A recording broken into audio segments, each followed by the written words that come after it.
Karena kita ingin jadi dokter atau profesor atau ingin jadi kiai top itu malah jadi repot. Padahal kalau jadi pendiri itu lebih gampang. Saya sering nyontohkan gini, kata orang banyak, saya ini kan kiai besar. Tapi saya ini sering istighfar karena gara-gara kiai besar itu kalau saya pidato di masjid itu disangoni, mungkin ya uang kotak di kupolo disangoni saya. Itu penuh dengan hisab. Saya termasuk kiai yang termasuk jenis lomo sama banyak orang itu karena ya dihisab kotak-kotak masjid disangoni. Sementara yang anak-anak setewar yang di pedalaman sana itu nggak ada yang menghormati.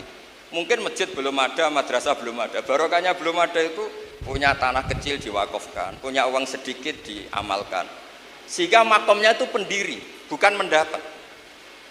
Makanya saya andekan belum kadung jadi kiai besar, mungkin saya memilih jadi kiai kecil. Sekitar orang no hisab, ijek dikholi sebenarnya pendiri. Kata sekolah nu dikholi itu kok boten ngerti. Assalamualaikum warahmatullahi wabarakatuh. Bertemu lagi dengan saya di channel Kafi Kreator. Alhamdulillah, la haula wala quwata illa billah. Semoga teman-teman sahabat ngaji selalu dalam keadaan sehat walafiat. Pada video kali ini saya mau menampilkan video ngajinya Gus Baha yang paling terbaru di acara Wisuda Sekolah Tinggi Al-Anwar atau STAI Al-Anwar Sarang yang ke-7 pada hari Senin 26 November 2023 kemarin. Acara berlangsung kurang lebih 3 jam dan di penghujungnya ada mauidhah hasanah yang disampaikan langsung oleh Kiai Haji Bahauddin Nur Salim atau yang biasa kita kenal dengan sebutan Gus Baha. Oke, nggak usah lama-lama. Ini langsung saya persiapkan video ngajinya. Bismillahirrahmanirrahim, kita simak bareng-bareng. Assalamualaikum warahmatullahi wabarakatuh.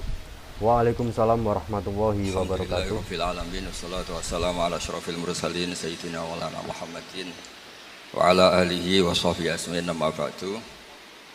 Tengarso Ketua Yayasan Al-Anwar 3 Dr. Kiai Haji Aufal Marom, Tengarso Ketua Staiwar Dr. Kiai Haji Abdul Ghafur, wonten Pak Tantowi, wonten Pak Najib sedanten ingkang kula hormati, Pak Ridwan sedanten dosen guru ingkang kula hormati. Niki kula berbeda mek kaji kabeh sing grogi. Niku kula niku mboten grogi. Mergi niki santrine Gus Yofur nggih santri kula, terus kula ngajar di sini. Mboten grogi tapi mangkel, mergi seneng mulang kan pidato. Terus kula niku seneng mulang tapi mboten seneng pidato. Tapi nggih justru kalau mboten seneng pidato itu nak pidato ganjaran kula gede. Alamate wong apik iku nglakoni barang sing ora seneng. Terus khuffatil jannah bil makarih. Sebab niku wonten santri sing nyanyi-nyanyi kula nggih niki memulai perbandingan madzhab. Niku santri ra dulang ngaji, dulang nyanyi iku dadi opo. Tapi kula niku yakin Gus Yofur niku wong pinter banget. Mungkin alasannya ben seneng isane nyanyi ya ben nyanyi. Sementing wong tuane syukur mergo anake lulus. Mergo umpama dites iku ya meruntus tenan. Terus kula niku sering nak mulang niku kula matur teng Gus Yofur. Kula nak mulang niku sering cerita. Kula nak nekani wisuda iku ngrasa dosa. Mergo kowe iku rong pinter. Iku jenis syahadatuz zur, kesaksian palsu. Wong rong pinter kok diwisuda. Niki tasjek nggih. Tapi tak angen-angen kowe ya pinter, wong bandingane niku sing urung sak ngisore ora pinter. Kula riyen niku kalian Gus Yofur gak ada kanca, niku wakale ra karuan. Singkat cerita niku MGS kirim surat, pengurus kirim surat. Gurune niku senengnya bukan main karena teguran itu sampai orang tuanya. Bocahnya tenang, Pak. Bareng ditakoki, "Kenapa engkau tenang?" "Bapak kula niku buta huruf, Gus." Akhirnya nggih mboten ngefek. Terus memang dalam banyak hal niku wali murid niku di era modern mesti pinter muridnya. Mboten kok mungkin tapi mesti. Mergi misalnya kados kula kiai nggih mboten gadah gelar. Mengke sing gadah gelar nggih tinggi anaknya. Kula sebagai kiai Quran tuh sering ada wali murid tuh menangis. Tak tanya, "Kenapa jenengan menangis?" "Kula maca Quran mboten saged, tapi anak kula niku hafal Quran." Begitu juga banyak di kampung-kampung yang nyuwun sewu orang tuanya itu awam, tapi anaknya saged ngaos teng setek. Makanya cerita yang paling populer di murid-murid Basiber niki saya diundang sebagai kiai, terus kalau cerita khas kiai buatan sebagai akademisi. Cerita yang paling populer di murid-murid Mbah Zubair itu dulu ada, ini saya ulang-ulang di mana-mana karena itu Mbah Zubair senang cerita itu. Yang bisa merubah nasib itu ya pendidikan. Itu ada kiai top, santrinya banyak. Terus kata murid-muridnya secara kultus pasti orang tuanya lebih pinter. Ternyata orang tuanya dolan itu wis rokokan, lungguhe nyingkrang, pokoknya enggak priayi sama sekali. Masih ditakwil, cara pondok jadab. Jadab itu perilaku yang enggak normal tapi dianggap gadaik. Suatu saat itu nggak bisa ditakwil lagi karena kencing dekat musola. Bapak kiai ini akhirnya nggak ada yang kuat, tanya sama kiainya, Pak Yai, tak pikir jenengan alim tuh bapak jenengan banget alimnya, ternyata kencing dekat musola. Loh, bapakku itu pinter banget karena punya keputusan saya disuruh mondok itu pinter banget. Sing goblokku mbahku, karena mbahnya nggak mutuskan anaknya mondok sehingga anaknya perilakunya seperti itu. Nah, bapakku pinter banget, punya keputusan terbaik yang punya akibat saya pinter seperti ini. Ya aku di pondok no, wes nguyah pinggir musola lah, yang penting pinter. Mereka mutusno saya mondok sampai alim. Sing goblokku mbahku, mereka gak mutusno mondok. Terus monggo jenengan nyalano sinten terserah, yang penting niku ana sing disalahno. Biasanya ngoten. Terus kedua kula pesen nak ngaji niku sing tenanan. Niki kula mboten cerita sombong. Saya itu di Jogja itu ngajar Bukhari. Dulu tuh nggak kebayang di UII ada pengajian Bukhari. Tapi saya dulu itu terinspirasi oleh Imam Haromen. Imam Haromen itu marah semarah-marahnya karena Mekah yang kota suci pendidikannya melemah, ilmu tidak hidup, sehingga beliau yang orang Irak, segampangannya yang Irak pindah ke Mekah, beliau Ikhyaul Ilmi di Mekah sampai masif, kemudian pindah di Madinah juga sampai masif, sampai beliau digelari Imamul Haromen yang menghidupkan Mekah dan Madinah. Saya dulu berkeyakinan ketika di Jogja suatu saat pasti ilmu itu diantaranya dikembalikan pada saya. Yes, GR pokoknya yakin, hakul yakin. Sampai saya ditegur sama temen di Jogja itu, biasanya Gus gak pati seneng ngaji Bukhari, ngaji Jalalain. Pas itu jawab saya juga ya agak-agak jumawa. Oh itu rawong keramat, aku wong keramat kata saya. Sebenarnya saya bilang keramat itu bukan masalah kesombongan atau arogan tunda. Saya itu yakin, hakul yakin. Allah itu berkehendak baik lihadil ummah karena menghormati Rasulnya, kekasihnya yaitu Nabi Muhammad SAW. Sehingga fasilitas hadil ummah adalah latas tami ummati ala dolalah. Umat ini tidak akan dibiarkan sesat. Sehingga saya yakin, hakul yakin, termasuk di Indonesia, agama ini tetap dipegang ahlinya. Sebab itu di sini di Seta itu ada anak Papua, anak Aceh, macam-macam ingin ngaji. Dan barokahnya ngaji ini ilmu tetap bersanad, tetap sesuai aturan-aturan atau kaidah-kaidah yang didawuhkan ulama dulu. Tapi kalau kita tidak ikut ikhyaul ilmi, maka ilmu dipegang mereka yang tidak nekuni ilmu. Dan itu awal dari kehancuran. Makanya saya mohon anak-anak yang di wisuda ini jangan gembira terus lewat nyanyi saja, itu enggak. Gembiralah dengan ilmu. Ilmu itu mudah. Saya sering matur Gus Sofur, ilmu itu mudah. Sing ngel-ngel itu dosennya. Semua ngel-ngel terus. Kok ora dilulusno kok bangga. Kaya padahal ilmu itu riyen itu gampang. Kalau sering mencontohkan gampang itu begini. Karena kita ingin jadi dokter atau profesor atau ingin jadi kiai top itu malah jadi repot. Padahal kalau jadi pendiri itu lebih gampang. Saya sering contohkan gini, kata orang banyak, saya ini kan kiai besar. Tapi saya ini sering istighfar karena gara-gara kiai besar itu kalau saya pidato di masjid itu disangoni, mungkin ya uang kotak di kupolo disangoni saya. Itu penuh dengan hisab. Saya termasuk kiai yang termasuk jenis lomo sama banyak orang itu karena ya wedi hisab, kotak-kotak masjid disangono. Sementara yang anak-anak setewar yang di pedalaman sana itu enggak ada yang menghormati. Mungkin masjid belum ada, madrasah belum ada, barokahnya belum ada, itu punya tanah kecil diwakafkan, punya uang sedikit diamalkan, sehingga makomnya itu pendiri, bukan mendapat. Makanya saya andekan belum kadung jadi kiai besar, mungkin saya memilih jadi kiai kecil. Sekitar orang no hisab, ijek dikholi sebenarnya pendiri. Kata sekolah nu dikholi itu kok boten ngerti. Artinya gini, Kalau kita berpikir objektif, sebenarnya teman-teman yang hidup di pedalaman, yang coro lahir dari kiai kampung, kiai tahlil, ini orang-orang yang luar biasa. Karena makomnya makom muassis. Ini buatan nyindir sih apapun buatan. Buatan kepikiran deh, kenaikan pangkat, kenaikan nopo malih, melok nopo itu buatan. Nah, dengan pengakuan seperti ini, maka semua alumni kita, alumni Al Anwar 1, 2, 3 sampai semua alumni Pondok Sarang, alumni semua Pondok Indonesia, itu kita beri skor sukses. Karena kalau kita tidak berpikir seperti itu, maka terus ini ke RT, ini ke RW, ini ke kecamatan, ke nasional. Dulu di antara marahnya Mbah Maimun yang sering diutarakan ke saya, kata Mbah Mun tuh malun gitu. Saya masih ingat bahasanya. Malun, ono kiai kok kiai lokal, kiai nasional. Lah anak sing bener kiai lokal biar. Pas itu beliau itu sering ada polemik nasional, yang kiai lokal punya takbir, yang kiai nasional ikut tren. Mbah Mun marah besar karena perbandingannya itu hak sama tidak hak, bukan lokal sama nasional. Ini yang anak-anak harus ngerti.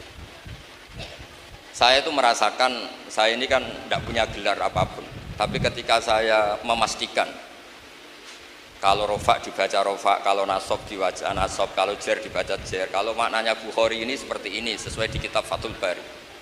Singkat cerita itu disepakati oleh pihak UII yang boleh ngajar Bukhari itu saya, dan akhirnya saya ngajar, pernah ngajar lah lama di masjid Jamek, di masjid utama UII.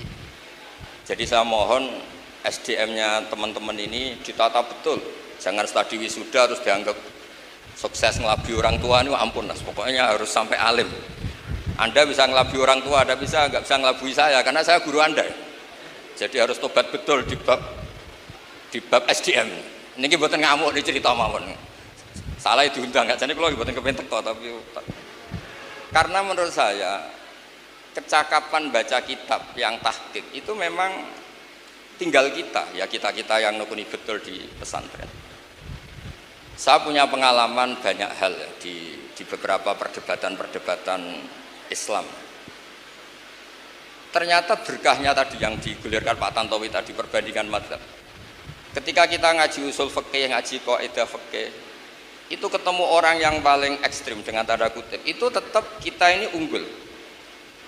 Dulu pernah diperdebatkan gimana hukumnya polisi perempuan. Ini ada banyak Kapolsek, ada Dandim, ada Koramil. Itu dipertanyakan, perempuan itu tidak boleh di wilayah publik kayak jadi polisi gini. Terus teman-teman di pesantren yang ngaji usul fikih, ngaji kaidah fikih itu cerita keluarnya polisi itu kadang nangani nyuwun sewu perempuan yang nyuwun sewu nakal, misalnya pengedar narkoba, dan kadang nyuwun sewu disembunyikan di tempat paling sangat privat. Itu kalau semua polisi cowok terus gimana? Akhirnya ya terus mikir. Begitu juga menyangkut profesi perawat, profesi dokter putri dan sebagainya. Berkahnya kaidah-kaidah fikih itu kita tidak pernah berhenti bisa menjawab. Terus yang terakhir, ini saya tidak akan lama-lama, yang terakhir cerita Mbah Maimun. Mbah Maimun itu dekat sekali sama tokoh-tokoh politik Jakarta itu. Yang lelaki maupun yang perempuan itu dekat sekali. Saya pernah di Dawi Mbah Mun, Gus Sofur lebih tahu tentang ini. Peros sebabnya aku seneng tokoh-tokoh nasional. Padahal ya wongnya macem-macem. Mbah Mun tidak pernah bahasa kasar bilang macem-macem. Bilangnya wongnya ya macem-macem, wong akeh. Nggih sepundi ya gitu. Terus kula digandeng, "Cek urutno dosa paling gede apa?" Saya jawab, "Al-isyrak billah, qatlul mukmin, azina dan seterusnya dan seterusnya." Lah iya, nak aku ora rukun nambah tokoh-tokoh nasional Indonesia chaos. Indonesia aku perang. Nak perang itu dosane qatlu, saling bunuh. Lah nak ora perang ra kepenak. Paling banter wong Indonesia ya cek rokan ngono wae. Kata Bapak iku kok diistighfari gitu. Jadi ternyata di balik rileknya beliau berteman sama tokoh-tokoh nasional itu ya hanya karena fikih beliau nggak boleh Indonesia terjadi yaktulu ba'dhum ba'dha, saling bunuh, saling intimidasi, saling tadi yang dikatakan Pak Bupati, saling teror, saling menghujat. Nah, implementasi fikih seperti itu hanya bisa didapatkan oleh orang-orang yang ahli fikih betul. Kemudian dalam aplikasi keseharian kayak ada apa-apa, bilisani qaumi. Maka kata Imam Ghazali, makalah di antara makalah beliau paling terkenal itu wasairu bisairi du'afa daruratul anbiya wal auliya wal ulama. mengelola publik dengan gaya banyak orang itu adalah keharusan seorang nabi. Jadi kalau kumpul-kumpul ya makan-makan, kalau pendidikan supaya keren ya ada wisuda, pokoknya kayak umumnya orang. Wasairu bisairi du'afa daruratul anbiya. Jadi para nabi yang orang-orang luar biasa itu ngelola itu ya kayak umumnya orang. Kalau kompetisi jadi presiden ya lewat dipilih. Kompetisi jadi bupati ya sama kayak umumnya orang. Jangan karena kita yang paling soleh misalnya terus merasa ya harus saya karena saya paling soleh, enggak, itu udah umumnya orang. Ukuran seperti itu udah umumnya orang. Umumnya orang ya suka ngangkat yang dipilih orang banyak, sehingga kemenangannya itu disepakati banyak orang. Dan itu Mbah Mun sering ngendikan. Jadi ini pesan sama anak-anak karena saya ada midatoni para kiai, para dosen. Anak-anak menerapkan ilmu itu harus sampai nurayyamsi bihi finnas. Mungkin sebagian teman-teman tidak punya pondok, tidak punya madrasah, tidak punya yayasan, tapi tetap nurayyamsi bihi finnas. Kamu punya ilmu, kemudian orang di sekeliling Anda itu nyaman. Anak kamu nyaman, istri kamu nyaman, tetangga kamu nyaman. Karena Nabi pakai ukuran sosial itu, siapa orang mukmin? Man aminahun nas bawa ibahu. Siapa orang muslim? Man salimal muslimun min lisani wa yadi. Nabi itu pakai ukuran sosial itu. Mukmin itu siapa? Orang yang sekelilingnya merasa aman, tidak terancam oleh dia. Orang muslim itu siapa? Orang yang orang lain itu aman dari buruk mulutnya atau buruk tangannya, buruk kekuasaannya. Dan saya mohon anak-anak ini ukurannya gampang. Man hawalehi, orang sekeliling Anda nyaman. Jika dulu ada metode kiai itu begini, ada santri itu sering kodok subuh. Yang satu sergap jamaah, itu yang ditakzir kiainya yang sergap jamaah. Ini sekaligus ilmu bagi mungkin teman-teman yang belum tahu. Terus tanya santrinya, loh saya ini sergap jamaah kok jenengan takzir, yang kodok di kamar kok tidak jenengan takzir? Karena kamu egois, kamu ingin jadi soleh sendiri, gak peduli sama yang lain. Berarti yang salah itu kamu. Ya maksud kula niki bela mahasiswa, nek ra pinter salah dosennya, tenang mawon. Boten maksudnya ngoten maksud. Karena kesalahan itu pasti. Dan ini kiai yang bijak. Alasannya kiai tadi tak tanya, saya masih menangi kiai tadi. Kenapa? Nabi ku nganti dadi nabi ya kon ngurusi wong, orang ngurusi awake dhewe. Lah nek jamaah dhewe saleh dhewe akeh tunggale. Karena untuk jadi orang baik itu harus membaikkan orang lain, menjadikan lebih baik. Nggih ngoten mawon sesuai kepinginane Gus Yofur, keinginan beliau niki sami wa ta'na. Assalamualaikum warahmatullahi wabarakatuh. Waalaikumsalam warahmatullahi wabarakatuh. Alhamdulillah telah selesai kita nyimak video ngajinya Gus Ba di Stai Al Anwar Sarang dalam acara wisuda yang ke-7. Nah, untuk Stai Al Anwar ini adalah Sekolah Tinggi Agama Islam Al Anwar yang berada di Rembang, merupakan lembaga pendidikan keagamaan